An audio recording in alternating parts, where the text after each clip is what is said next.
Greetings and welcome to another excellent chess video. So I just played a goof off game in Blitz chess and wanted to show you what happened. Good lessons here. A solid game. My opponent 70, almost 2%, 82.9, almost 83 for myself. Not too bad. His thing is said he played like 1750 and I played like 2200. Hey, sometimes you play better than others, all right? It wasn't my best game, obviously, but it was very good, so let's go and check it out. Remember, this is 3-minute blitz game. Internet chess is not real. It's a tester. This is a test of my spidey senses, all right?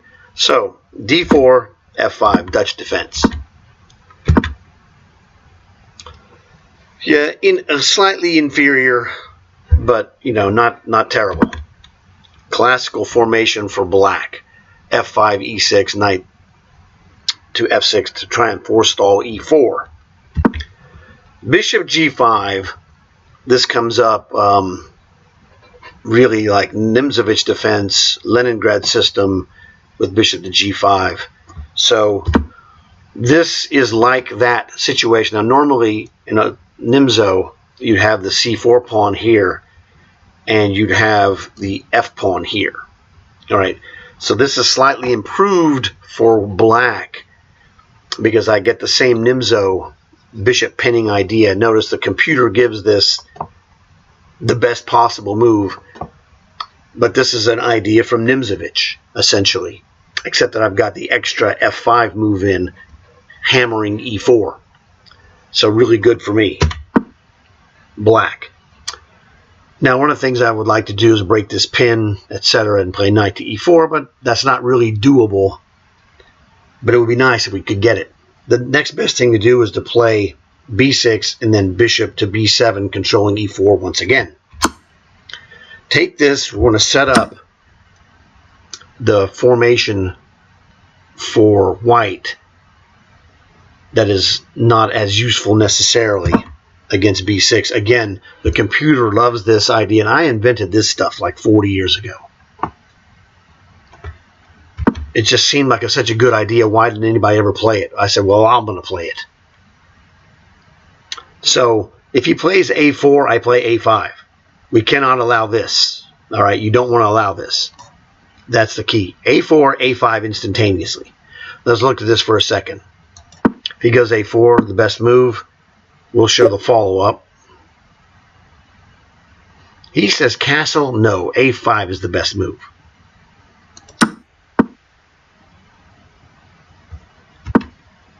All right, so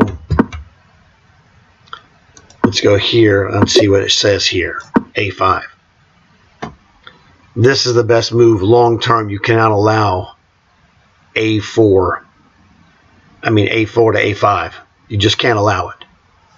This is the best move that we've been taught. Now, this is the best move in a human practical situation. I'm not a 3,000 plus, never tiring computer.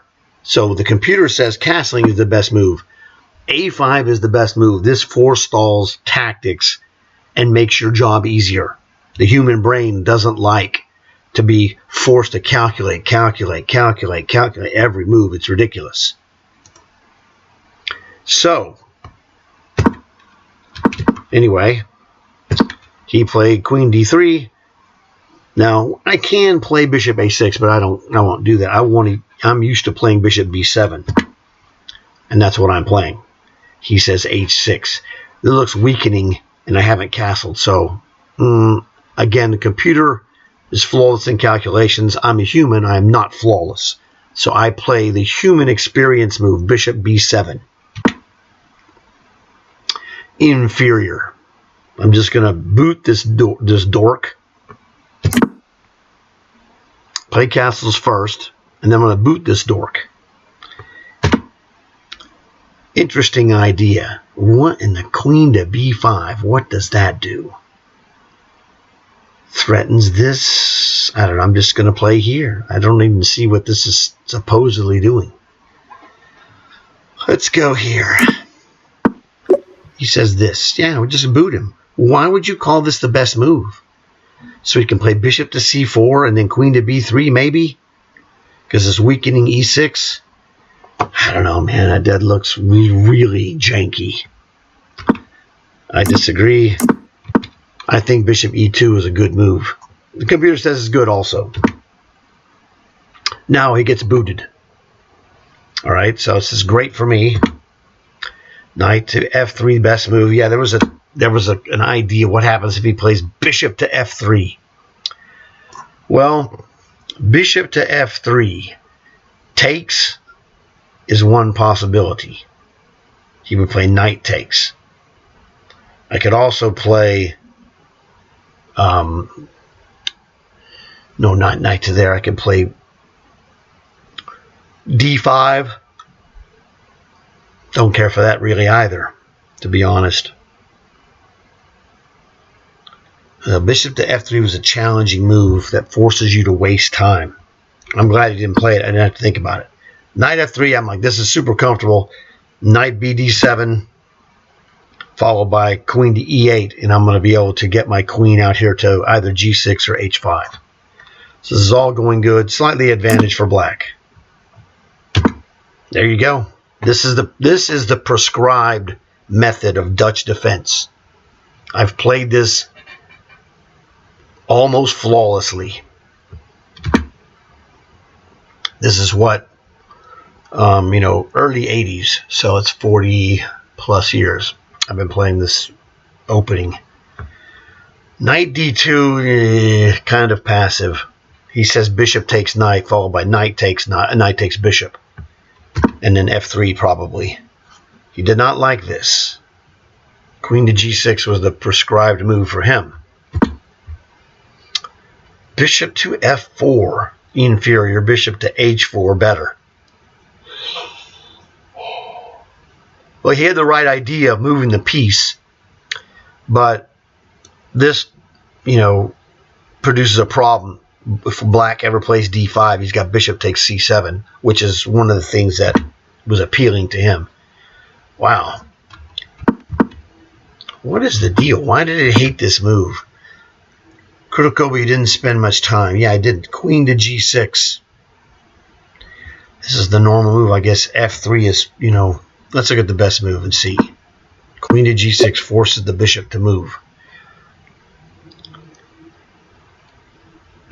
Knight up, and then we can play h6, I guess. Let's show the follow-up. Bishop takes. What a freak. Wow, this is crazy. This is good for black. Why would white play this? Knight f3? Why wouldn't he just go this? No, that's a checkmate. That's a good reason. I see the checkmate as soon as I put it over there. Okay. Now I got it. My mistake. Now I see the value of queen to g6. It never occurred to me that I had an X-ray mate there. Okay. Gotcha. Again, he says e5. e5, pawn takes. Bishop goes back. I can play f4. Let's go and look at the follow-up here. e5. Show the follow-up. Pawn takes. Oh, no. Wow, this is craziness. What does that do? Can't take the bishop because this pawn is a monster. Wow, I don't know, man. This is really kind of crazy. Queen c6 can win this pawn, and there's nothing he can do about it. Well, he could play knight takes knight. Knight takes knight. Yeah, I don't know, man. It's very complicated, and it isn't that great to me. I'm not impressed with that sequence, so no. So the computer knows things we don't know and can't calculate as well. So when in doubt. This is my dad's, one of his rules. Play the win that you see. In this case, the win is play the move and formation that you're most familiar with. And I'm familiar with this formation. So I'm playing the win that I understand. Here's another threat. Wins a piece. Punish my opponent's error. Knight takes, so what? Show the follow-up. Knight forks, yeah. Queen c6, that wins the pawn. Yeah, okay. That's kind of dangerous, though. Oh, that was a mate threat again. That's the whole point. Queen c6 was another mate threat idea. You got me on that one. c4. I've been playing this game really positionally versus tactically looking to use these queen to g6 and queen to c6 ideas with the mate on the side. Or the queen g6, you have a x-ray mate. So learn something there. Finally says I have the right idea, and then jump in there, of course. But, oh, this is good. Queen checkmate idea, but he's got bishop f3 now. I guess I play knight up, and then I can take this pawn. But let's look at this best move. It's queen c6. He's going to play bishop f3. Why would he not play this move? This is the move that's the most scary. Yes, I would play this. Block the attack. Okay, with f3 is positionally that might be the best move. But that's the move I would have played here. And if bishop takes, queen takes, I guess. Or bishop takes, pawn takes. And we have 1, 2, 3, 4 guys hitting here. But this is a goner. It's already attacked. He can defend it with a queen to c3 or queen to d3. But bishop to a6 is winning this. So he takes, pawn takes is the move. Trust me on this one. Queen takes. That's stupid.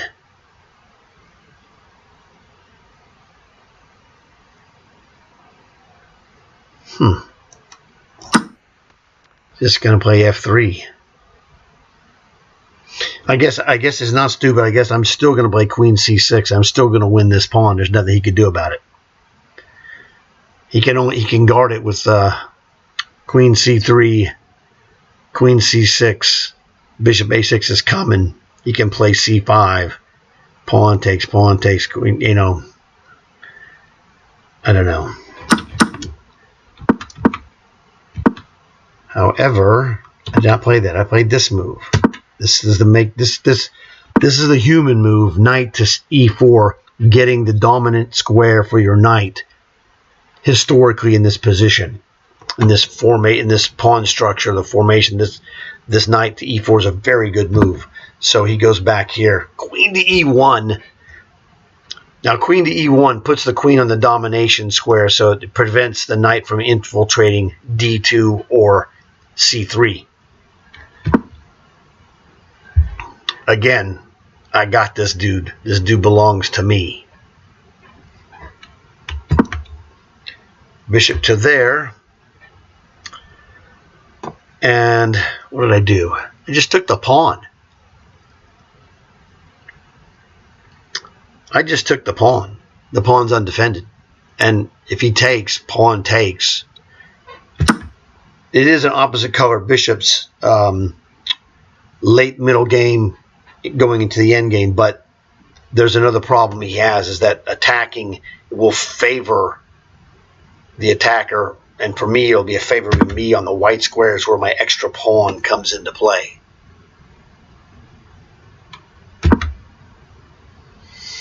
It liked b5. Okay, I didn't see b5. This is to stop any. I mean, I'm threatening to play this d5, and so this stops this bishop from ripping me my pawn. theoretically. It just really, what this really does, this is a good move because what it does, it gets this rook off this bishop's diagonal. So after rook c8, I'm threatening to go back knight to f6, for example. So this is defending the c-pawn and getting the rook out of the x-ray. That's why I played it. He takes, I go away. I know he could take it. I take here. And like I said, even though this is opposite color bishops, his bishop is blunted by this d6 pawn. And I'm in good shape with my extra pawn. 2, 3, 4, 5, 6, 7, 8, 3, 4, 5, 6, 7. Yeah, I got my extra pawn. And it really, gets in his way. And that's what I was banking on. The computer says this is, basically minus 2.8. It's almost a piece worth of positional value. And this is one of the things that you don't get a lot of instruction on, this kind of positional understanding. Yes, the other threat I have here is to play queen to a4. So that this is a really good move. But see, most people play this as an attacking move, not as a defensive move to block the queen from getting to a4. So there you go. You like the a4 pawn push better? Well, I don't know, man. I'm sorry. I don't know why it thinks that's better. Let's look at this. What is the big deal with this move? B5, and then possibly down the road a b4. I don't know. This seems esoteric to me. This is much more threatening. Just to, give him some grief. Queen c3, good defensive move. He's got a dark square bishop, so dark squares are going to be safe for him. Just like I have a light square bishop, so light squares are safe to me because he's dominant on dark squares. I'm dominant on light squares. This is just pretty simple stuff. Not complicated.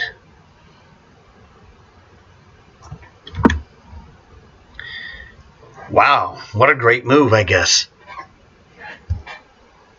I didn't think it was that big of a deal. But, that's whatever. Computer can't argue with him. Whoa, what is this? Oh, I hit the wrong button there.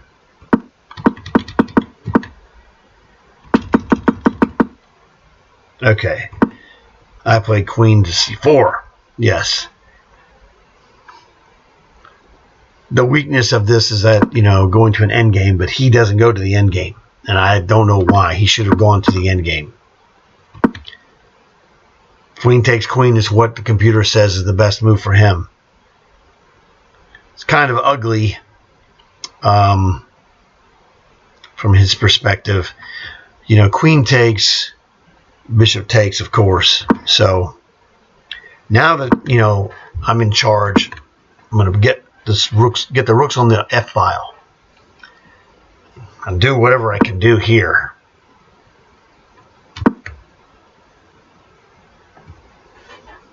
Get some kingside business rolling. Rook to b3, solid. He's threatening to play. Now, what's he trying to do to me? He's trying to do this. So I'm like, let me get back out of here. He says h3, h6 is the best move. I guess if he plays rook c3, I would just play queen a6. So it's all good. I don't worry about this.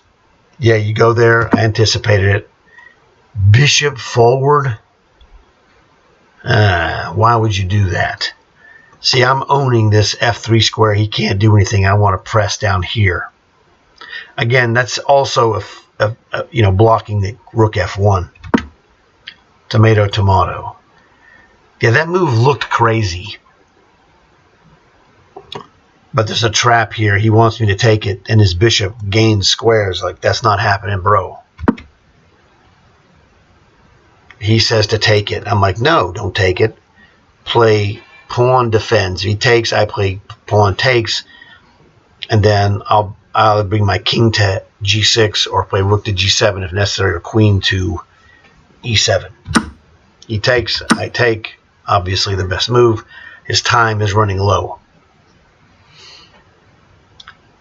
You know, he is down one pawn, 3, 4, 5, 6, 7.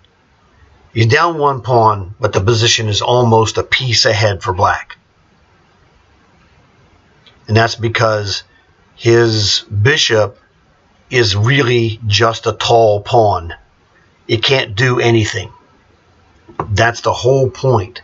Now, my bishop right now isn't doing anything spectacular, but it is restricting this counterplay idea. So my bishop is a little bit better than his bishop. His bishop is the tallest pawn, you know, in the land of Oz. All right. He needs to get his rooks to contest me on the H file, really. But with 23 seconds, it's hard to play this position correctly. I should have played rook h7 myself. I was going to go defend the pawn with the king and then slide the rooks over. Doesn't do anything. This is a waiting move that doesn't lose, and he opens the square for the other rook to go to a1. Following my basic plan. That doesn't do anything. Wow, bishop to a8 is the move. I don't know why that's so much better. I guess I thought being able to flexibly hit a6 and hit the pawn on c4 might be better, but that's okay. This is the plan, just for annoyance. Again, his time is low, so you know, I have 36 seconds. He's got like just under 19. Yeah, I was thinking, you know, how I'm gonna play f5. I go, dude, there's no f5. The rook, that pawn has been gone a long time. I need to play rook h7 and then rook 8 h8. That's what I need to do. Yeah, computer says rook f5. I don't like that move at all. But that is just a losing move. He has to get off. He had to get off the X-ray, and that's why he had to get off the X-ray. So the point of bishop to a6 is that I'm just annoying. Okay, I'm going to annoy you. He's got to play rook to e1. I mean, king to e1. Whoops, crunch. And then I'm just going to take you with check. Wow, it says I should take that. That doesn't make any show the follow-up. What the hell is that? Whoa. It's moves like this that make you realize you're an idiot. I did play this idea from the normal person's perspective, but I didn't know I could play it here. Now, this is a Blitz game. You got to do some serious tournament face study here to come up with this, you know, Mikhail Tal style rook takes f2. I had a chance to be tall, but I'm short. Bump. Okay. Rook takes pawn. Bishop takes. Rook does not take. You play queen to h7. What a devastating move. You know, I'm just going to be honest. I wasn't good enough to see this. I'm good enough now to see it, but I don't know. This is the next level chess right here. Rook takes, bishop takes, queen to h7. If you see this in visualization, you are really, really super strong. This is a crazy move. You're going to play rook takes f2. You look like an imbecile. This looks like an imbecile's move. This is the double exclam brilliancy that, is very hidden. Rook takes, bishop takes, queen to h7. What? That's the move, though. I mean, rook takes is the great move, but the queen to h7, now that is the Magnus special. You're like, oh yes, I learned from Magnus Carlsen, or in this case, I learned this from Mikhail Tal, because this is where the bishops come to play. This light squared bishop makes this impossible. So I'm threatening to check him and just eat the bishop. And apparently he cannot play bishop to g1 because I'm going to ream him with rook checks and, combination of rook to f1 and queen to h1. This is crushing.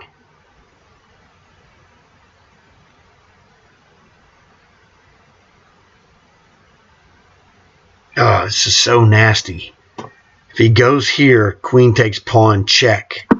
Look at this. It's just the Swiss cheese of his white squares is just crunched. I'm not good enough to see this, and neither are you. Back when it mattered in the past. Here, I mean, this is all fairly easy. Once you get to h7, this kind of plays itself. This is not what I'm talking about. We could all see this.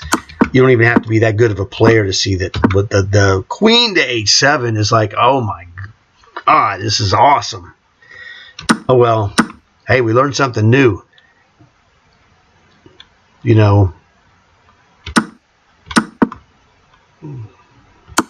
Okay, here we go. He goes king to here.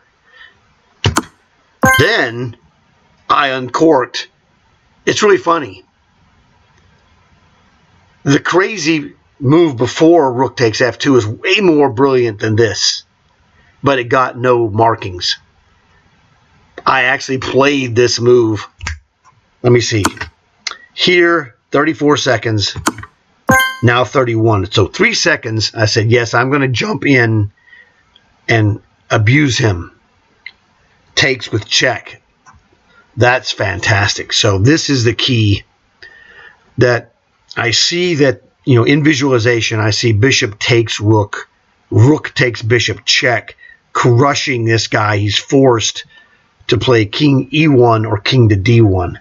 And if he plays king to e1, I have queen to f7. And his pieces are so blocking the king's escape. It's just unbelievable. So this is really, really fantastic. A great move to play in a 3-minute blitz game with Spidey senses on full alert after I missed it when it was, I think the original rook takes f2, that Tal move, that's super brilliant. To say that was a Mikhail Tal move is the best compliment you can give to the man himself. So, I mean, I know some guys that he came to visit the chess club that I would go to sometimes in Houston. I didn't make it there. They said that guy was super friendly and really a great guy.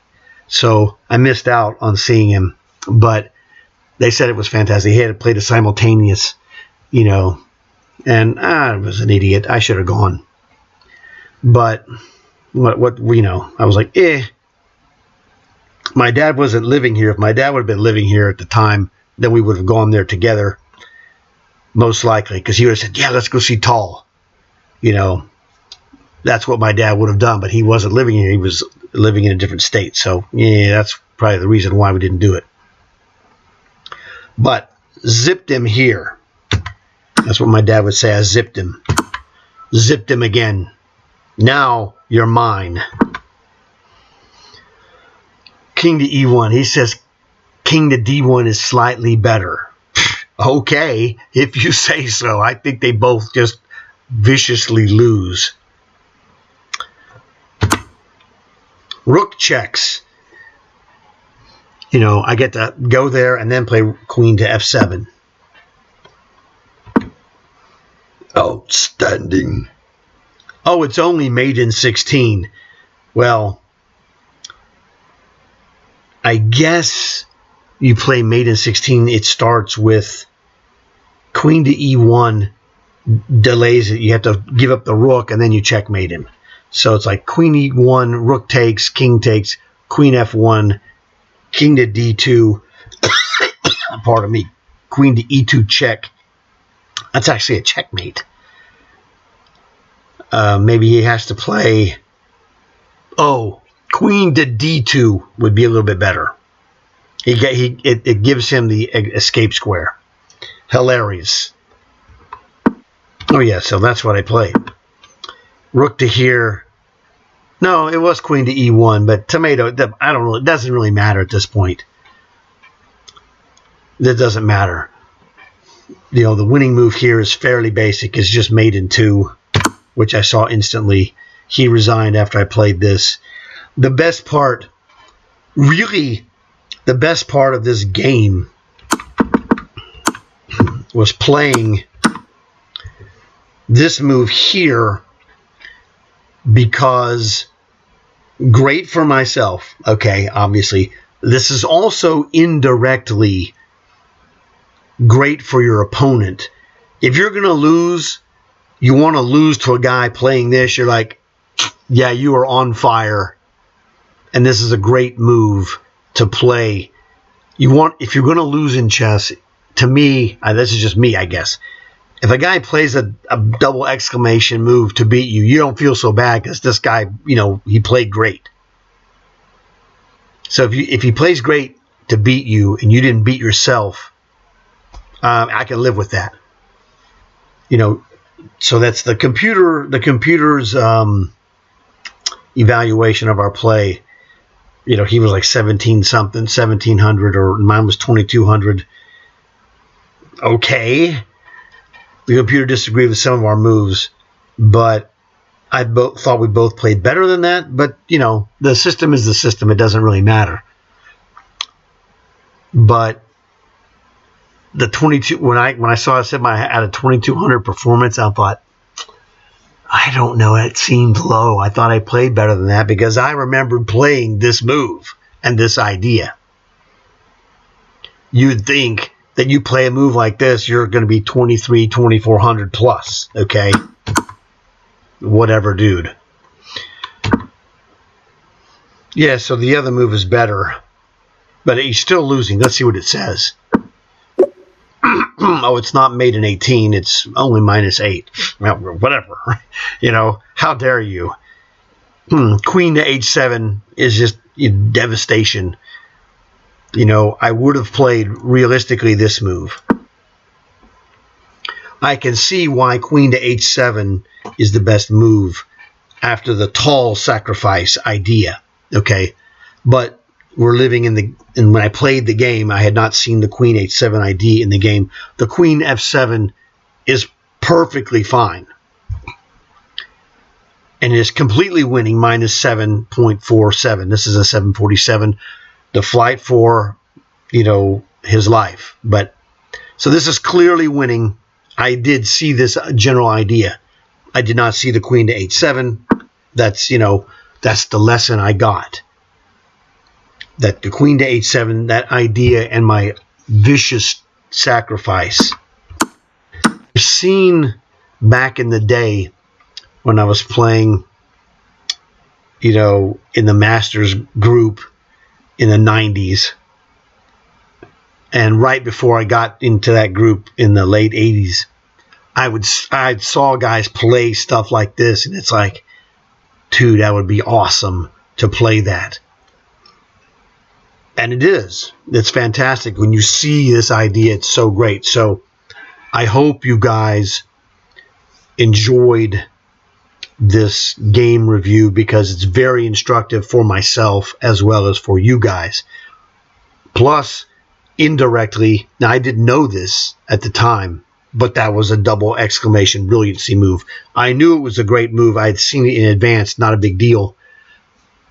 I didn't see the other version, dude. That was just, a level or two above me, but I see it now. So these game reviews make me stronger. So hopefully you enjoy that. Go check out my other game reviews. I have some really good ones as well. But this is first game of the day, just a goof off.